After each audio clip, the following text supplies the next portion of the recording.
안녕하세요. 반갑습니다. 이국영 강사입니다. 이번에는 지폐결사의 자유 파트를 한번 보겠습니다. 266번. 누구나 어떤 장소에서 자신이 계획한 지폐를 할 것인가를 원칙적으로 자유롭게 결정할 수 있어야만 지폐의 자유가 비로소 효과적으로 보장이 된다. 그래서 다른 법익의 보호를 위해 정당화되지 않은 한 지폐 장소는 중요한 문제이기 때문에 항의의 대상으로부터 분리시키는 것을 금지한다. 근데 또 필요한 경우에는 항의의 대상으로부터 분리시킬 수도 있겠죠. 2번. 우리가 신고 범위를 벗어난 동안에만 우리가 경찰분들이 집회 참가자를 촬영을 합니다. 그러면 심리적 부담으로 작용하거든요. 그래서 집회의 자유를 침해한다? 틀렸습니다. 왜냐하면 신고 범위를 벗어난 동안에만 우리가 이제 이렇게 촬영을 하는 것은 최소한의 제한이기 때문에 제한은 하지만 침해하지 않는다 이렇게 되거든요. 그래서 2번 틀렸고요. 3번. 위헌 기여도 대통령 관저의 경계 지점으로부터 100m 이내의 장소에서는 5개 집회나 시위를 금지한다. 헌법에 위배가 되는 판례 맞고요. 이것도 최신 판례죠. 4번. 국회의장 공간의 경계 지점으로부터 100m 이내 장소에서는 5개 집회나 시위를 일률적으로 금지하는 것, 이것도 헌법에 위배가 된다. 그래서 우리가 2번이 답이라고 할 수가 있겠네요. 자, 267번. 2명이 모인 집회도 집시법의 대상이 되죠. 쉬운 지문. 그 다음에 시위의 자유도 집회의 자유에서 규정하는 21조 2의 1항에 따라서 보호되는 기본권이다. 맞고. 3번. 집회나 시위를 해산하기 위해서 살수차 사용을 할 수도 있거든요. 근데 이제 살수차 사용 요건의 기준은 집회의 자유를 제한하는 것이기 때문에 법률의 근거를 둬야 되고, 살수차와 같은 위해성 정찰 장비는 본래 사용법에 따라 지정된 용도로 사용되어야 되며, 다른 용도나 방법으로 사용되기 위해서는 법령의 근거가 있어야 되겠죠. 그래서 법령에 근거하지 않은 살수차 행위는 좀 위배될 수도 있다. 헌법에 이렇게 되는 거죠. 4번. 자, 우리가 일출 시간 전, 일몰 시간 후에 5개 집회 또는 시위를 원칙적으로 금지하면서 다만 5개 집회의 경우에는 예외적으로 관할 경찰서장이 허용할 수 있도록 하는 것은 우리가 이제 옛날 집시법 제10조의 조문인데, 이것이 이제 위헌이긴 하지만 사전 허가, 집시법이라고 쓸게요. 사전 허가 금지 원칙에는 좀 오른쪽으로 위반되지 않습니다. 대신 집회의 자유를 침해하긴 하죠. 이유는 과잉 침해이죠. 과잉 금지 원칙 위반이기 때문이죠. 그래서 이렇게 공부를 좀 해줘야 됩니다. 그래서 사전허가 금지 원칙이 위배된 것은 아니기 때문에 틀렸다 이렇게 볼 수가 있겠어요. 4번이 답이 되겠죠. 네. 다음 268번. 요거 이렇게 많이 나오죠.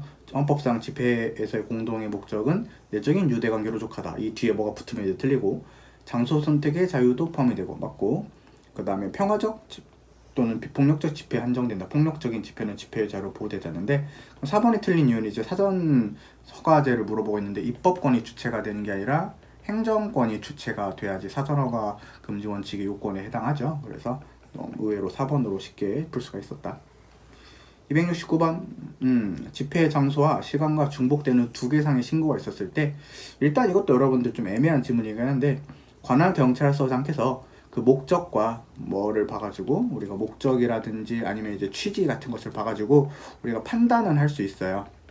근데 이제 봉쇄할 수 있는 권한이 없다, 이것은 좀 애매하죠. 그럼 이제 뒤에 신고된 집회 자체에 대해서 금지를 해야 되냐 이건데, 순서상 뭐를 먼저 해야 된다 그랬어요? 그 앞에 있는 신고와 2개 있는 신고가 더러 잘 할 수 있도록 우리가 이제 권유를 먼저 해야 된다 그랬죠.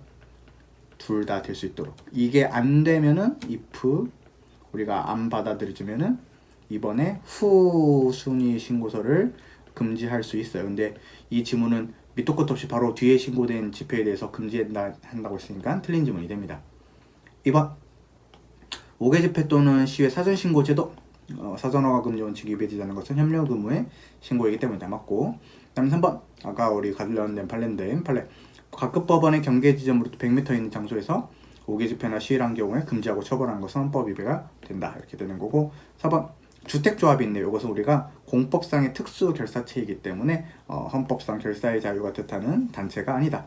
그래서 유주택자가 주택조합에 가입이 제한되더라도 집회의 자유, 결사의 자유가 침해되는 것은 아닙니다. 왜냐하면 주택조합에 가입한다는 것 자체가 결사의 자유라는 기본권으로 인정되지 않기 때문이죠. 그래서 1번이 답입니다. 2문제 정도 더 풀어보죠. 자, 여러분들 일몰 시간 후부터 같은 날 24시인가요? 일몰 시간 후부터 같은 날 24시. 그러면은 시간의 순서를 조금 그려보면은 이렇게 돼가지고 해가 지는 게 일몰이죠. 다음에 이게 자정이지. 이게 24시죠.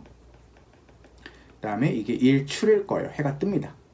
그럼 이때까지의 시위를 금지하는 것은 위헌인 판례가 있죠.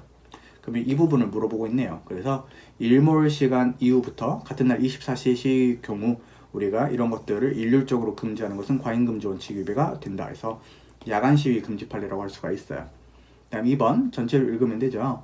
집회의 자유는 국가가 집회 참가의 명예를 감시하고 그에 대한 정보를 수집함으로써 집회에 참고자 하는 자로 하여금 불이익을 두라해서 미리 집회 참가를 포기하도록 집회 참가 의사를 약화시키는 것, 건물의 방법으로 시간을 지연시킴으로써 집회 장소에 접근하는 것을 방해한다. 이렇게 집회의 자유에 영향을 미치는 모든 조치를 금지한다. 맞는 지문이고요. 그 다음에 3번 합헌 키워드네요. 안마사들로 하여금 우리가 의무적으로 대한안마사협회 회원이 되도록 하는 것은 헌법에 위배되지 않죠. 그럼 4번이 답인가요? 미신고 5개 집회라 해서 무조건 불법 집회는 건 아닙니다. 모를 수도 있어요. 긴급 집회 요건을 갖출 수도 있죠. 그래서 언제나 해산 명령을 발할 수 있는 것도 아니고 무조건 처벌할 수 있는 것도 아니다 해서 와장창창 틀렸어요. 답은 4번. 집회의 자유는 문제가 12개 정도 되니까 한번 끊어서 볼게요. 1번 우리 학문, 예술, 체육, 종교, 의식, 친목, 오락, 관혼상제 및 국경 행사에 관한 집회는 원칙적으로 집시법상의 신고 대상이 아니죠. 그래서 1번 틀렸고요. 2번 전체적으로 맞는 지문이에요. 집회의 자유가 이런 여러 가지 기능을 한다. 그래서 틀리게 나온 부분 없으니까 일단 2번이 답이 되겠고 3번이 뭐가 틀렸냐? 아까 우리가 읽었듯이 결사라는 것인데 기본권의 주체가 될 수 있는 결사체는 사적 결사체에 해당하죠. 그래서 공공 목적에 의해 구성원이 자격이 정해진 특수단체나 공법상의 결사도 포함된다. 이런 것들은 틀렸다고 볼 수가 있어요. 방금 주택조합을 봤죠. 그 다음에 입법자가 일반적으로 집회를 제한한 것은 사전허가에 해당하지 않죠. 어떻게 해야지 사전허가에 해당한다고 그랬어요? 행정권이 그때 특정적 구체적으로 제한할 때 우리가 사전허가에 해당할 수 있는데 입법자가 법률에서 일반적으로 집회를 제한한 것은 사전허가에 해당하지는 않습니다. 그래서 이렇게 틀렸고 2번이 답이 되겠습니다. 자, 그래서 이번 시간은 여기서 마치고요. 다음 시간에 집회의 자유를 연결해서 볼 수 있도록 하겠습니다. 여러분들 고생 많으셨습니다. 고맙습니다.